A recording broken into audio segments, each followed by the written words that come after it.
আমি একজন ফেরিওয়ালা। আমি সবার মতোই গ্রামে ঘুরে ঘুরে শাড়ি, বেডশিট এইসব বিক্রি করি। আর এই ঘরে আমি দুজন থাকি, আমি আর আমার এক দাদা।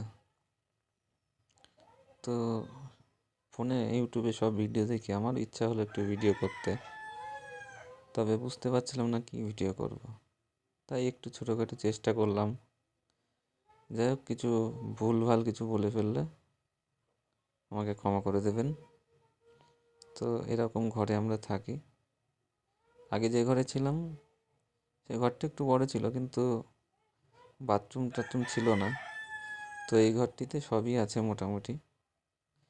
তো এইসব শাড়ি আমরা বিক্রি করি, শাড়ি, বেডশিট, বালিশের কভার আর অনেক কিছু। তো হেঁটে হেঁটেই আমরা ফেরি করি।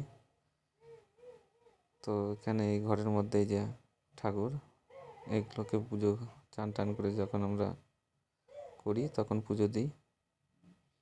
তো কাজে যাওয়ার আগেও নমস্কার করে বেরোই। তো এইসব আমাদের মাল, এইসব বস্তার মধ্যে আছে, আমরা বিক্রি করি। তো ঘরটা খুব সুন্দর। তো তোমাদের সাথে একটু শেয়ার করলাম, তোমরাও দেখো আমরা কেমনভাবে থাকি। এটা আমার রান্নাঘর। ঘরটি খুবই ভালো। তো সব জায়গা টায়গা আছে, রান্নাঘর, বাথরুম সব আলাদাভাবে। এই যে জলের বালতি, আর এই যে এই ঘরের থেকে এসে রান্নাঘরটা। ঘরটা বেশ মোটামুটি ভালো,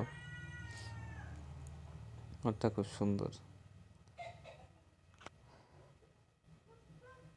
তবে কী নিয়ে ভিডিও করব তো পাচ্ছিলাম না, এইসব ভুলভাল ভিডিও করলাম।